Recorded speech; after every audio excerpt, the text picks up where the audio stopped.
Recording. Welcome to Make More Marvels. My name is Brad Hart, and I'm so grateful and excited today to be talking to the one, the only, Mr. Jeff Walker. How are you, sir? I'm doing very well. Thanks, Brad. Glad to be I'm so here. grateful to have you on the show. And I was just saying right before we jumped on, I've spent a lot of time with your brother, but I've never actually met you in person. So this is the first time. But I followed your work for a long time. I've read Launch. I've recommended to a lot of my friends, and now you have a new version. Can you tell us a little bit about that? Yeah, it just came out a couple of weeks ago. Here it is. There we go. So the first edition it's been 7 years, almost exactly 7 years. First edition was a New York Times, #1 New York Times bestseller. And it was cool. It was cool. But so 7 years, things changed. So I just went through a massive update, upgrade, enhanced, refreshed. There's 100 new pages, 3 new chapters, Wow. all kinds of new material. Yeah. A lot of great case studies and things like that. People have Yeah, used the method. yeah. And I tell you, Brad, I don't know. Have you written a book? I have. I've written 3 actually. So one is called The it's- Choice. One is called The 8-Minute Mastermind, and one's called The 8-Minute Money Manager. The Mastermind one really took off. We sold about 10,000 copies of that so far. Oh, nice. Yeah, which is good for a book. Most people don't understand. Like most of the books you see in Barnes and Noble haven't sold 1,000 copies. So to sell 10,000 in a week is like New York Times bestseller. If you sell it in ever, that's pretty good. Yeah, I saw. It's just like the number of books that sell 10,000 copies is like, it's like less than 1%. It's wild, minuscule. especially self-published. So like I thought, like when I dove into this rewrite, I really thought I'm just freshen up, but it just ended up being this huge project that just took over my life for a year. I can only imagine. What's your writing process? Do you have a ghostwriter? Do you have help? Do you have editors? I wish I had a ghostwriter. In the very first edition, I've been publishing. So I've been publishing online forever. I developed this thing called the Product Launch Formula. My students have had a lot of success over the years. So Billions of dollars. Yes. So it seemed like it was time to write a book, and this was back long ago. And someone said, "Oh, just get a ghostwriter and they can interview you, and it'll be great." And so I did that. I spent a lot of money. I actually spent $50,000 on a ghostwriter, which is like the absolute most you could expect. This was like 2011 or something, and it just didn't work. It just didn't work because I've been publishing online so long. I think I've got a very strong, distinctive voice. And so I remember she just sent it over to me, like the first 4 chapters, and I'm like, this just isn't me. And so then I went through about a 6-month mourning process because I thought it was going to be easy to create this book. And then I just buckled down, and the only way I could get it done was get up. Like I would have writing days, and the writing days went like this. Within 15 minutes of my feet hitting the floor after I got out of bed, I had to be in front of my computer with my fingers on the keyboard. I didn't have to be writing, but my fingers had to be on the keyboard. And then I set a timer, and I would set a timer for 50 minutes, and I would just type for 50 minutes. And then I had 10 minutes, 10 minutes to do some push-ups or go grab a cup of tea, and then back for 50 minutes. And if I had 2 of those sessions, then the day was done. I had won the day. Sometimes I had 3 of those sessions, and that was like a superhero day. And once or twice I might have had 4 of those sessions, and then I didn't even know what to do with myself. I was so excited. But it was, and when I got in the groove, I was doing like 5 of those days a week. That's incredible. How many words is that in one of those sessions, roughly? What was it? I think it was around, I used to know this number. I think it's somewhere in the 800 to 1,000 words. Yeah, that's solid. That's really good production for a day. Like I was thrilled if I get 1,000 words. If I got 2,000, I was overjoyed. And if you write that much, on a regular basis, you can have a book knocked out in a couple months. It's really not that bad. What sticks people up is, like you said, they don't create that space where it's like, you don't have to do anything else. You can't do anything else, but you don't have to write, but you can't do anything else. You can just get yourself on the keyboard. It works really well. So I have a question. So you've been in this industry a long time, right? A couple decades plus. What got you into the industry, and what keeps you in the industry and keeps you excited about it? Well, they're very different answers. What got me into it was desperation. I was a stay-at-home dad. I had a couple of young children. My wife was supporting the family. one income family. There wasn't much money to go around. And we were desperate to bring in some additional income. And this is actually in 1996. Wow. So it's been a long time. And congratulations. That's huge. Yeah. It's like, I think it was August 29th was when I first sent out my very first email newsletter in 1996. So we're coming up in 25 years in a couple of weeks. Congratulations, Jeff. That's huge. Yeah, it's ridiculous. So it was desperation. And, my goal was $10,000 in a year. And I actually hit that in 1997. I worked really, really hard, made about $10,000, but it got better and better and better and better. My students, first I was publishing about the stock market. I did that for about 8 years. And then I realized my real love was not for the stock market, but for marketing and for business building and entrepreneurship. And so in 2005, after creating this process to launch product, services, online courses, membership sites, masterminds, coaching programs, whatever, after developing this process in my own work for about 8 years, then I switched and I started teaching people how to do this. And the number, their results is now it's over $1 billion, well over $1 billion in sales by my students. So, when your students get $1 billion in results, or probably closer to 2 billion now, some of those results are going to flow to you. I mean, you can't create that much results without doing pretty well yourself. So initially it was desperation and needing to make some money to help support the family. But it's been a while now since it really shifted. It's really been about a decade where it's really just shifted to impact. And I've got these incredibly warm, strong communities. We have people that have been with us in our community for well over a decade. Many people. I can tell from personal experience, like Stacy Murphy is a good friend of mine, and she was a client as well. And she raves about Launch Club, which is your mastermind. Can you talk a little bit about that and who that's appropriate for? Yeah. So I have basically my world goes, it's first a book, then people come in, usually they get involved in one of my free trainings. We do a masterclass each year, which we just go over the top, just 100% free for the cost of an email address. And then that leads into a product launch formula, which is like an online course and coaching program. And then if people want to go deeper, then we have a program called Launch Club. And Launch Club is we're 6 years into it. It's been quite the revelation. Initially, it was for people that were really looking to get going. And now some of those people, like Stacy, that were just looking to get going 6 years ago are just crushing it. And we have people with $1 million, multi-million-dollar business within Launch Club. And she already sold her business. She's transitioning. She's doing some amazing stuff. And it's been great to see how, you've been able to transform together as a group, everybody, all the ships rising tide and all that good stuff. So Flight Club, I'm sorry, not Flight Club. I just joined Flight Club, which is where I saw John. Launch Club Mastermind, that is for people who are in the 7-figure range already or want to be, or like, what's the minimum for people in that? Actually, you can join it. Really what we're looking for, people coming into Launch Club, people that have an idea. And it initially started out more of a newbie program, and then people started having success. So now we actually split it up into 3 tracks. Oh, great. And so there's launch, scale, and impact. And then beyond that, then there's a mastermind level. And frankly, this is like, this is almost like covert intelligence, because we never even talk about Launch Club until people get into product launch formula. But so now what we've done is we've built out a full coaching team. I've got, I think it's 10 coaches plus a facilitator, plus they're backed up by a content team. And these people are all full-time and are supporting Launch Club in a huge way. So they're, the launch track gets their own curriculum, and scale has their own curriculum, and impact has their own curriculum. And then there's pieces that overlap for everyone. And then we pull in mastermind elements. And so really it's for, if you've got a business doing $10 million or more, it's probably not for you.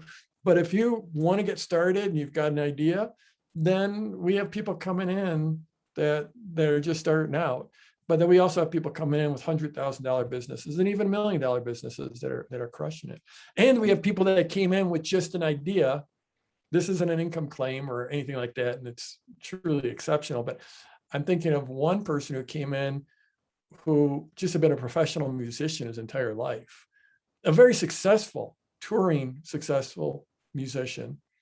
But then his wife was going to have a baby. So he's like, I got to stop touring and I want to do something else.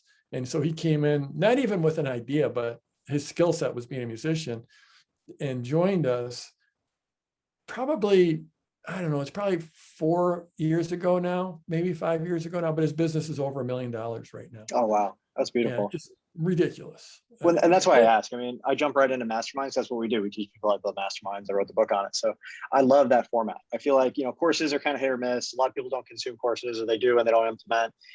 And one-on-one coaching is usually not a fun deal for both people, right? You don't want, you want to charge more than anybody wants to pay, and you got to find that balance, and then your whole calendar's full. But with a mastermind, you kind of get the best of all the elements, right? You can create this hybrid environment. If you do it really well, I think that's the best environment to learn. I think that's what's going to replace college for entrepreneurs. You know what I mean? I really do feel that. So what have been some of the things you've had to, before we get off the mastermind topic, you've had to change or evolve over the years to make it more effective or more fun or more lucrative, or what have you? Yeah, it's an interesting topic, because there is, so like, I mean, I draw a distinction between coaching and masterminds.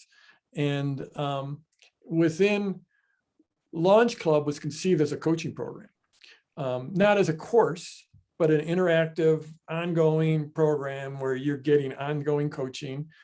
And like you said, like, it's not one-on-one, because in my experience, one-on-one coaching for the most part is miserable for both sides. You get in a call and you're trying to figure out how to spend an hour, and so when you're in a small group, because often you don't know the questions you should be asking. And so if you're in Great point. you're in a small group, someone else is asking those questions. And so we do draw a distinction. So I do, between those two. And so Launch Club was very much a coaching program with mastermind elements and community elements. My greatest skill is building community. And it's just a really, if you've talked to Stacy about it, I mean, you've probably got some level of her enthusiasm for the community. And mastermind is just so powerful, being around a group of peers. I'm a believer, you always want to have mentors and peers and mentees, and having those peer relationships. And now someone like Stacy, or who Michael was just talking about, who's built that $1 million business, now they become mentors to some of the other people in Launch Club. So we, in every aspect of Launch Club, we build in mastermind elements. But then some of the folks have gotten it to such a level where I created a mastermind level for them that is, it's sort of like an add-on, and it is just a pure mastermind, where they're with me, three times a year, 2-day meetings, and then like monthly mastermind calls. Is that a limited number of people, or how does that work? As of right now, it's limited. So I have built, I have just another legacy mastermind I don't even want to talk about, because no one can get in it, because no one ever leaves it. And I've been doing it for 11 years now. Wow. And over half the people that joined 11 years ago are still in it. So when I talk about community and longevity of relationship, that's, that just doesn't really happen in this industry. People don't stay in a mastermind for 11 years. And the renewal rate is like 95%. So it's just, that's why I don't even talk about it. But this new Launch Club mastermind's patterned after that legacy one. And initially it was about 20 people, and then we grew it to about 30, and then I took it up to 50, and I've kept it at 50. So you feel like that's the sweet spot? It feels like it right now. Yeah. For this, at least for this format, yeah. And do you only do launches now? Do you have an evergreen side of the business? Do you do ads? Like what does your business look like today? Yeah, we do. We were doing one launch a year, which was a joint venture launch. We'd invite partners and clients to promote for it. Now we do with COVID, right when COVID hit, I was like, okay, after about 2 weeks of watching the news, which is not, I usually don't watch the news, but I mean, in March of, like, literally, I just do not watch and consume any news whatsoever. But, you know, in March of 2020, it was hard to not watch the news. So after 2 weeks of watching the news, I was just like, okay, this sucks. This absolutely sucks. And I got to do something. I'm sick of sitting on my hands. So I'm like, well, what's the best way to bring the most value to the most people in the shortest amount of time? And it was to do a launch, because when I do a launch, I will teach, I'll do like 3 to 6 live trainings, not a repeat, like different sequential trainings. And that might add up to like 10, 12, 14, 16 hours of training, all for free. And I figure I'll just do this. This is like the best way I can deliver the most value to the most people. And, you know, maybe some people will buy or not, but frankly, at my level of business, I really wasn't worried about making sales at that point. And this was, you know, early April 2020. And we just did it with our email list. We didn't even have run any ads because we didn't even have time to put together an ad campaign. We might have done some ads once we got into it, like to drive people back to the training, but we weren't driving any cold new leads into it because it didn't feel like the time to do that in the midst of the COVID meltdown. And that went so well that then we just literally did 10x what I thought we would do. Wow. In terms of sales. Yeah. And again, I was just like, I don't really care. So I had a pretty low, so 10x, it was a very low bar I had, but it was still 10x. So then we ended up doing another one, a reprise of that in this spring. I think it was in March or April. So we're sort of doing 2 launches a year, one just purely internal to our list, one with partners. I love it. And that's sort of it. So I'm thinking about the timing. So we had Dean and Tony's big launch. The second one, KBB, was in February that year. We were a big partner for that. And the timing just walloped us, right? Because the 2 biggest sales days were the 2 worst days in the Dow, so much uncertainty in the marketplace. And, you know, there was all kinds of different challenges around the timing. So I'm wondering, when was the first one? Was it after that all happened, or was it right before? And it was, I think it was, so Tony's, that was in February, I think. Yeah, it was like the end of February was their when it started. And then they had a lengthy open cart period. So we started, I think, on April 1st, was the first broadcast. And so I think April, and the way I've evolved and the way we do them is, I'll do live broadcasts for the trainings for the pre-launch. And what I did was I compressed it, because that was sort of the era of binge watch. You know, that was like, it felt like Netflix binge watching. This is your PLF content all on one shot there. Yeah, that they could binge watch. That's smart. I like that. Yeah. So on Friday, Saturday, Sunday. So this is all, you know, 18 months ago memory, but I think it was April 1st, 2nd, 3rd, broadcast, and then open cart on probably the 4th, which would, yeah. So it was, you know, 2 weeks, 2.5 weeks, 3 weeks after the real meltdown, closing Disney World, closing, you know, the NBA, closing the NHL and all that. And got it.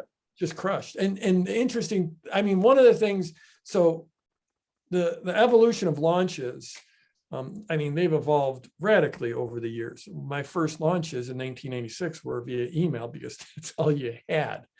You know, even putting up, and that was new and cutting edge back then. It was brand new. And even putting up a web page was like freaking rocket science. I mean, it was like coding HTML, which I didn't know how to do. So, I mean, when blogs came out, that was like a massive innovation. Like, you could publish something without spending 2 days trying to program the page. And so I don't know when that was, like in the late 90s when blogs came out, early 2000s or something.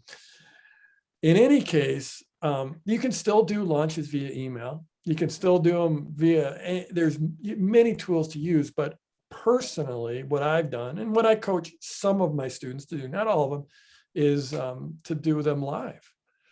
And one of the benefits was that, you know, in April of 2020, your messaging had to revolve around COVID. And in fact, if you remember back then, we weren't even talking about COVID, it was coronavirus. Right, But right. you had to lean into that, you had to speak to that, to the times. And so I was able to, because it was all live training, I was able to speak to the times there, like early April. And we just, it just really resonated with people, and that launched it really well. And the people who joined our coaching program because of that launch ended up crushing it. It was just, it was hard. It was obviously it was a hard year. It was hard for all of us. And my business had major changes, but it was gratifying to see the world tilt in our direction of online business and online education. Was your team already virtual, or did you have to adjust to that? Yeah, we've been virtual all from yeah. So we were secretly preparing for this for years. We had no idea, so that worked out. Right. I mean, think about it. We were using Zoom. I'm sure you were for years, and all of a sudden, like in March of 2020, everyone like discovered Zoom. Yeah, and then went public and exploded. Yeah. Man, that was insane. And now, Tony's having 830,000 per people launches, and it's wild. So I would love to know, because we haven't met in person yet. I would love to know kind of some of the things that you care about as far as charitable giving. What do you do with your spare time? What do you like to do for fun? Things along those lines. Whatever you'd like to share would be awesome. Yeah, we have. I'm proud to say we've done very, very well with charitable giving. So we've built, I think it's 7 schools in Kenya now through Congratulations. That's beautiful. Yeah, and through Village Impact. We would just do fundraisers at our live events and raise anywhere from, a school in Kenya is $125,000. So every event we would either get 1 or 2 schools out of it. We've raised about, last time I talked to Scott Harrison was about 6 months ago, and we'd raised $6 million for charity water within our community. And also I know both Charity Water and Village Impact, because of people seeing us do it, they've also done it and just went out and crushed it. And then we give a lot locally in our, my wife and I have a foundation, and we give a lot locally in our community, but I don't even, that no one knows about that. So I never even thought, I'm looking under all the carpets right now. I'm trying to find all the dirt. I keep that one under the radar, but it's been a blessing because, it was $10,000 was the initial goal. Yeah. And, I've done over $1 million in sales in under an hour. Wow. I only did that once, but I've had many, many days where I've done over $1 million in sales. Yeah, those are the days when you just refresh and you're like, "Is this real? Is this a glitch?" It's the FBI about to knock on my door. What's going on? Yeah, well, in 2008, the first really big one, like in 2005, I did a $600,000 launch. That was a big deal. But in 2008 was 3.7 million in 30 hours.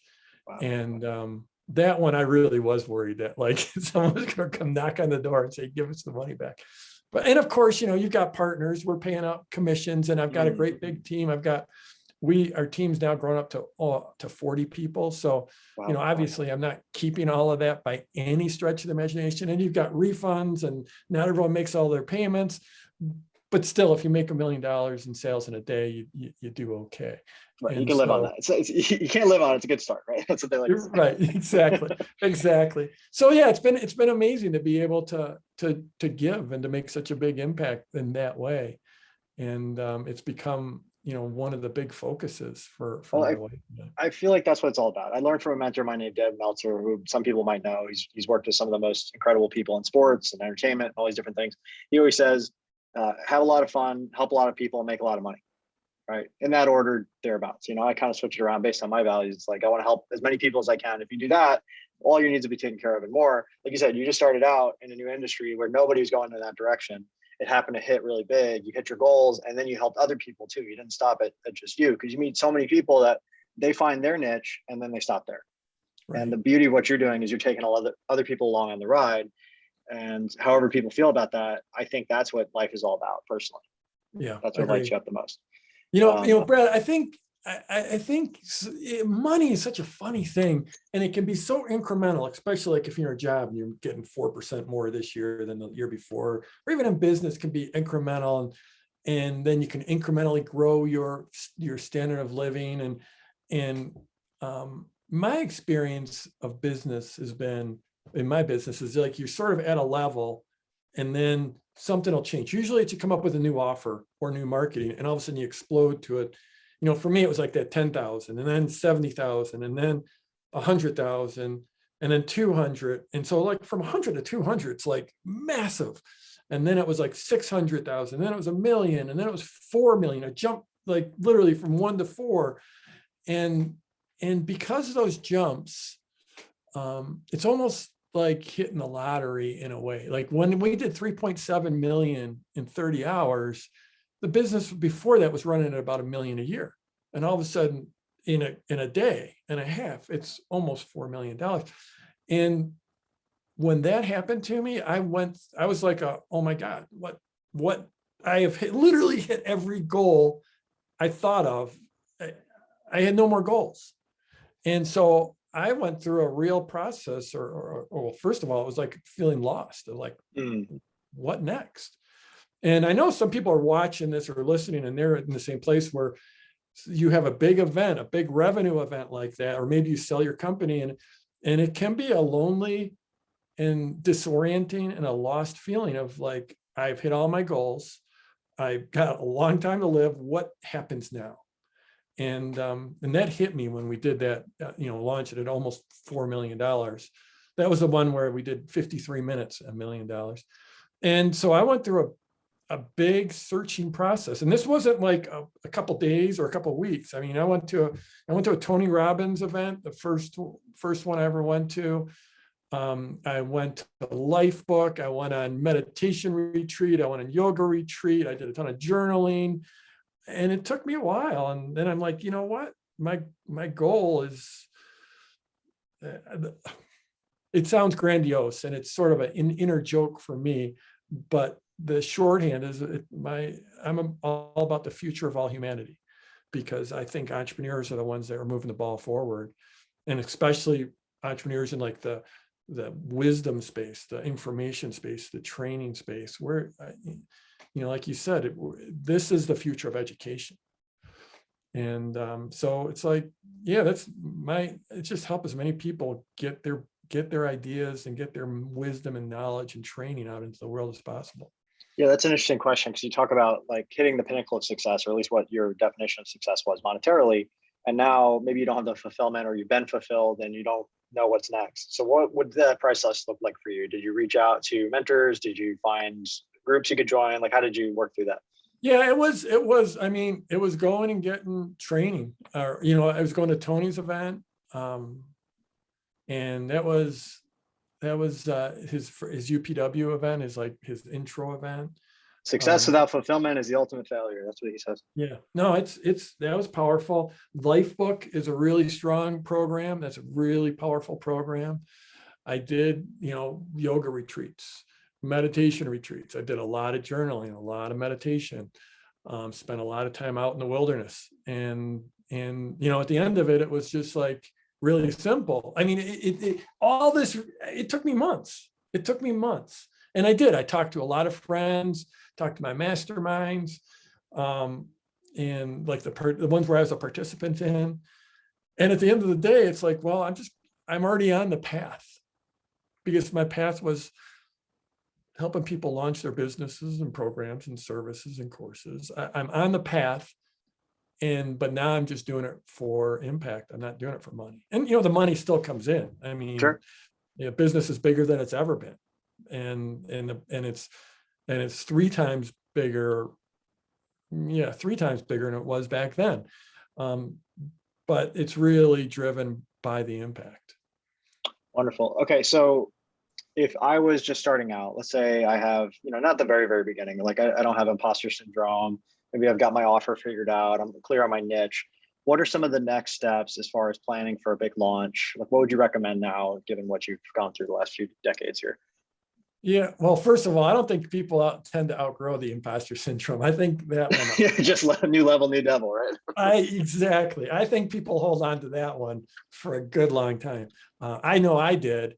I had imposter syndrome, not so much about business and marketing, but more about personal development and sharing that. Because, at the end of the day, if you're really playing big, then and you're really helping people, no matter what you're teaching them. It could be guitar, it could be meditation, it could be how to get, find the love of your life. It could be tennis. At the end of the day, you can't just be teaching the mechanics. You have to be teaching inner game. You have to be taking care of their headspace. And so I did have some imposter syndrome about that. And I don't even know if it's imposter syndrome, but just this feeling of like, who the hell am I to be telling people, how to live their life? So I struggled with that one for a while. And then I was just like, after a while, I'm like, you know what? I've done the work. I've had the business success, but I've had a marriage that's like 33 years. Congratulations. Thank you. I've got 2 kids that, they are now adult children that love to be with my wife and I. I'm strong, I'm healthy, I'm an athlete. I've got decades long friendships. I sort of got my shit together in most areas of life. And I was like, okay, and that didn't happen by accident. I've been working on it. And so I was like, okay, I feel like I can tell people a little bit about the path. So in any case, to come back to your question about the launches, so first of all, they have evolved quite a bit in terms of the tools and the tactics. We've gone from email to, nice video for most people, or either doing video or live. And so the tools have changed. The underlying core is the same as it was 15 years ago when I started teaching it. It all comes down to stories and sequences and triggers. Triggers being the mental triggers that create influence in our brains. Things like social proof and authority and scarcity and community. And using those within your launch, telling stories within your launch, but stories that are really about the stories of your prospect's future and the future transformation, whatever it is. We're all transforming people's lives. If we're teaching people how to do masterminds, if we're teaching people how to build speakers, teaching people how to quit smoking, we're all offering a transformation. Teaching people how to hit a golf ball further, we're transforming their lives. So really, the story is about that opportunity for the transformation of their life, and who they will become when they have that transformation, and then a story of them enrolling in that future change, and then hopefully enrolling in your product or service or course or membership. And have you always been a naturally good storyteller, or did you have to learn? And what resources would you recommend for learning storytelling? I think I learned. I think I've gotten better and better over the years. I think. So earlier you asked about like some of the things I'm interested in. One of the, I spend a lot of time outdoors. I avid, passionate mountain biker and skier, and one of my favorite things is being on wilderness river trips, either rafting or kayaking. I've got all the gear. I do it all by myself. And I think I've mostly learned storytelling sitting around the campfire on river trips, listening to people tell river stories. And there's a lot of great books on it. One of my favorite is by Stephen Pressfield. Mm-hmm. A lot of people know The War of Art by Stephen Pressfield. He has one that's it's a simple, short book. I should have it right here. It's supposed to live right here. I can't find it right now. Where is it? But it's got so many notes in it. It's underlined and dog-eared. It's called No One Wants to Read Your Shit. No one wants to read your shit. And it's like that thick, and it's a great book. And that's one of my favorites. I think the real art of storytelling, and I think it's not to pat myself on the back too much, but it's something I think I'm good at, is having your stories be about your listener. Even if the story's about you, building in bridges so that it's about them, so they can see yourself in your story. Right. So they can go through your hero's journey as you speak it, as you sell it. Yeah, that's great. I read a book recently, Chris Vogler, he's a Hollywood screenwriter, called The Writer's Journey. And it takes all of Joseph Campbell and it puts it in a really wonderful format. And if anybody's listening and they're interested in storytelling, especially with regard to writing launches, it's dense, but it's excellent. Really good. I've got that one sitting here too, but I don't know. I can't find that one either. Yeah, that one's, it's a great one. Don Miller is Story really brands. good. And what Don focuses on is, really, you're not meant, like in your brand at least, you're not meant to be the hero. You're meant to be the guide. It's the difference between being Obi-Wan Kenobi and being Luke. You're not Luke in terms of your communication. Your client is Luke Skywalker. You're Obi-Wan Kenobi that's guiding them. And so it's really easy to tell a story and become really boring if it's just about you. But the more you can make it about the prospect, about the listener, that's how you get to a good story. So stories, sequences, triggers. Yeah, those are so sequence is the pre-launch sequence. And this is something that, we've really dialed in, and especially in terms of the teaching, it's opportunity. The first piece of pre-launch content is here. There is an opportunity for your life to change. You can quit smoking. I know you've tried a dozen other ways, but here's a way that people are having success. And so it's the opportunity for change. The second piece of pre-launch is generally about the transformation. This is how your life will transform when you go through this change. The third one is about ownership, and it's about having them taking ownership of that change. And then the fourth one is enrollment, and that's like, okay, I've taken ownership. Now I am completely enrolled. I am moving forward. And if you go through that sequence, and typically, I've been doing it 4 straight days, which is, I would not recommend that, frankly, for most people. If you're starting out, take a week to do this, take 5 to 7 days to deliver that content. One of the big evolutions, Brad, is in the open cart. So you go through this pre-launch phase where you're going opportunity, transformation, ownership, getting people completely stoked. They can't even buy from you yet. And that leads into the open cart, which is like, okay, this is actually now available. Here's an order button you can buy from me. That's the enrollment phase, or is it one of the, or the two? Yeah, exactly. No, that's the enrollment phase. And so in the past, it used to be pre-launch, and then, okay, we're open. You send an email, and then you have it open for about 5 days, and you send a bunch of emails, and then you close down. Well, I love that's an acronym for OTO, right? Because we geek out about marketing, which is a one-time offer, but it's opportunity, in a sense, transformation. I always think of the OTO sort of as being, more. That's something you put on a web page, especially for an upsell or something. Totally. I was just thinking like the 3 acronyms, right? The opportunity, transformation, ownership, OTO. I don't know if you thought of that or not. But never. Actually, this is literally the first. I was a med student before I got into internet marketing, so I always think of acronyms so I can remember stuff. No, Brad, literally, this is the first time I ever thought of that. There you go. Feel free to take that and run with it. Yeah. OTO, and then an E for enrollment. So open cart has become the sort of the star of the show almost. And it's now, I typically will do a 5-day open cart. And the first day is not too much happening that's special, but the second day you typically come back with some content. Third day might be case studies or a celebrity live stream. There's usually some type of an FAQ in there where the FAQ can be via email or it could be on a web page, but these days, more and more it's via a live broadcast. And then we'll usually have a closing ceremonies on it, because it's like when I do it, it's like a big show. It's like, here we got 14 hours of time over a week. We're going to change your life in this week, whether you join me or not. And so we literally, it becomes like an emotional experience. So you got to have a wrapping closing ceremony.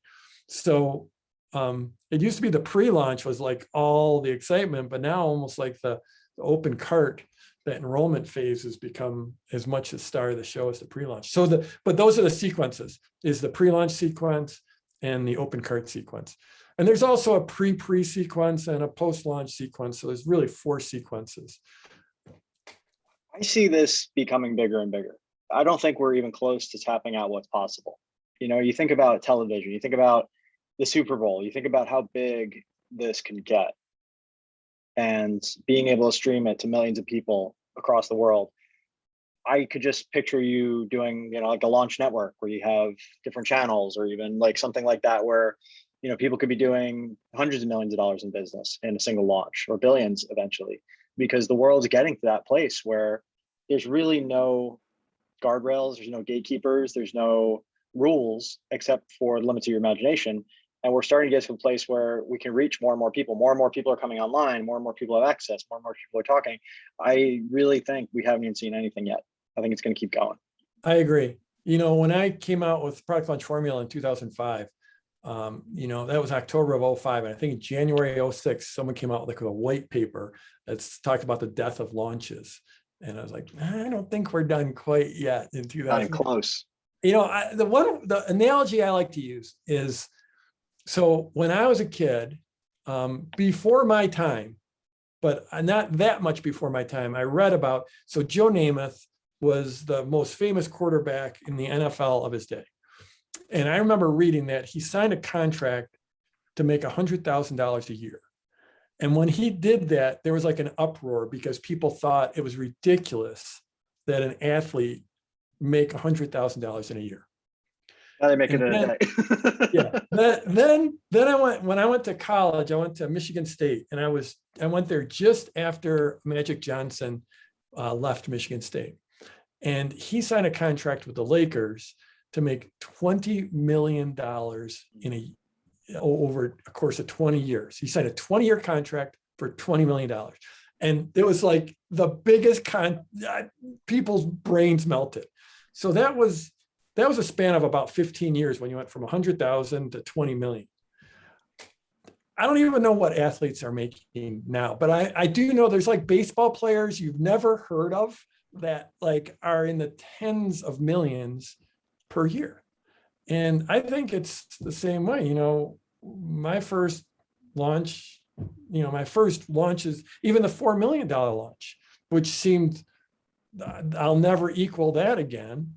Well, plenty of people have hit that number and much bigger. That, the launch that Tony and Dean did, their first launch, tens of millions. I think they did 35 on that. Yeah, it was pretty wild. I actually that was just massive. Yeah. So the biggest sports contract, before we lose the thread on that, I had to look it up because I was really curious. Lionel Messi, Football Club Barcelona, $673 million contract. Yeah, I think that might have been like a 2-year or something. Yeah, it's like absurd. I just read about that one. Yeah, no, he just got traded too. Like average of $4 million a game. It's yeah. So I mean, I don't kick a ball that well, but I can't even imagine. No, I mean that's like where we're at. That's where we're at. That it's just, yeah. I mean, and COVID, it just accelerated everything. It was a massive accelerant for online business.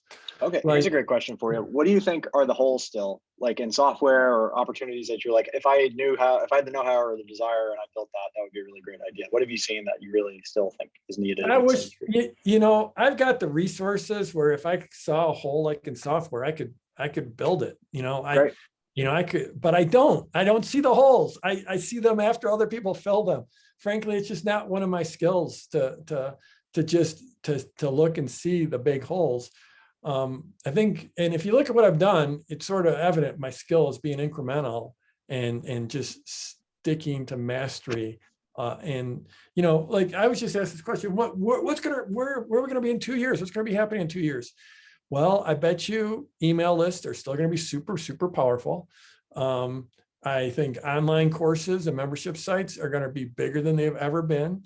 I think social is going to be bigger than it's ever been. It's going to be a fantastic way to build your email list.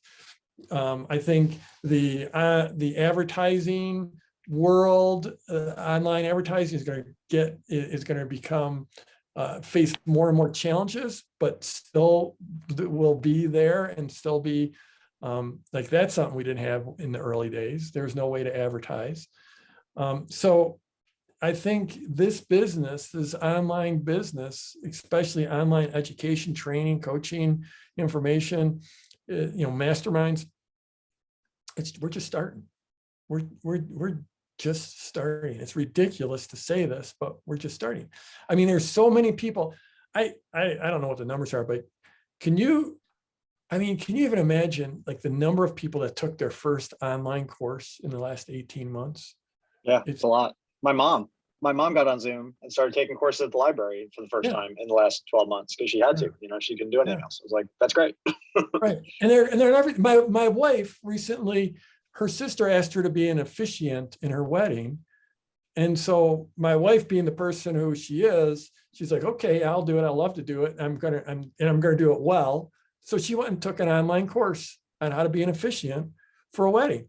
And she did an amazing job. It was the best wedding I've ever been to because she took this really good course on how to be an officiant at a wedding. Now, the idea of taking an online course for that's where we're going.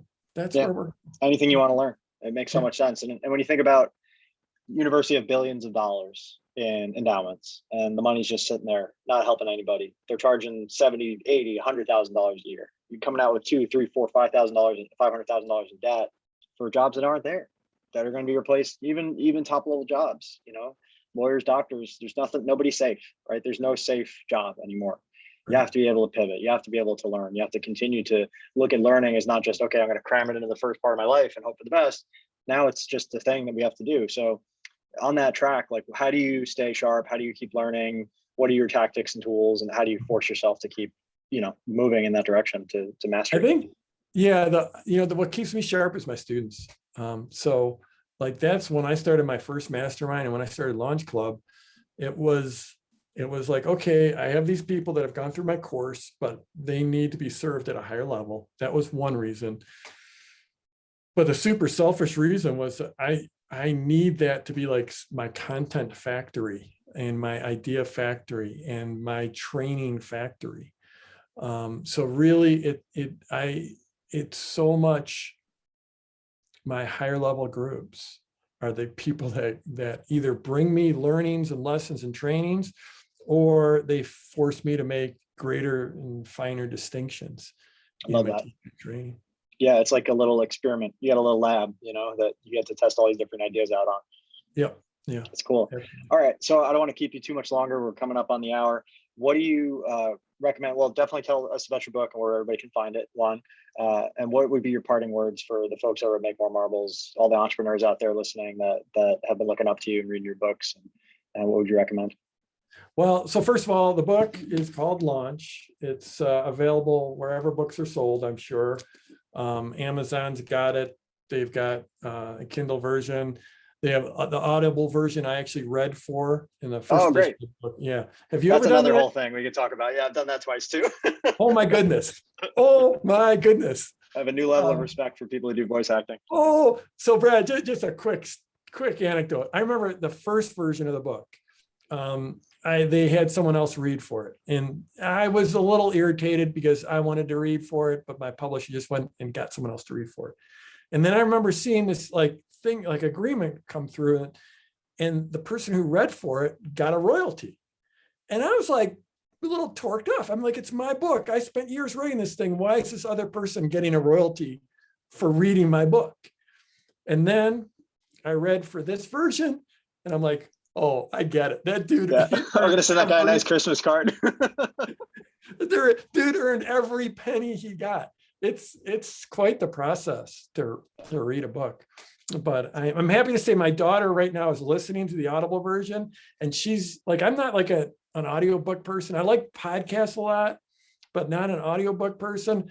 But she's voracious with it, and she said I did a really good job with so I'm happy about that. So in any case, it's available wherever you want. If you go to thelaunchbook.com, then we've got some extra bonuses for you. And basically you just go there, you'll still buy it at Amazon or Barnes and Noble or wherever, but then you just come back and you put in your receipt and we can validate that. And then you get a whole bunch of extra bonuses. So if you go to thelaunchbook.com, and the book walks you through my entire launch process. I really didn't hold anything back. There's certainly levels you can go deeper if you end up joining my email list and following along with one of my master classes. But the book gives the whole, in fact, at the very beginning of the book, I tell a story of Tiffany Alicia, who I only met her through her Amazon review for the first edition. And she said, I used to be a preschool teacher and now I've got an 8-figure business. Wow. So, good for her. For those at home, 8-figure means $10 million in sales per year. It's just ridiculous. I saw that review, so I had to track her down, got on the phone, did an interview with her. But she did that just from, her $12 ebook or whatever. So I encourage you to go to thelaunchbook.com, get your copy. And parting words of wisdom, just 2 things is like, it's been 25 years now and I've got this team of 40. I've sold over $100 million worth of my products. My students have done $1 billion, or well over $1 billion in sales of their products. And it got there step by step, one step at a time, baby steps. You don't need to know the 10th step. You don't need to know the 100th step or the 1000th step. You need to know the next step and take that step. And if you focus on the 10th or the 20th or the 30th step, you can just get caught in that analysis paralysis.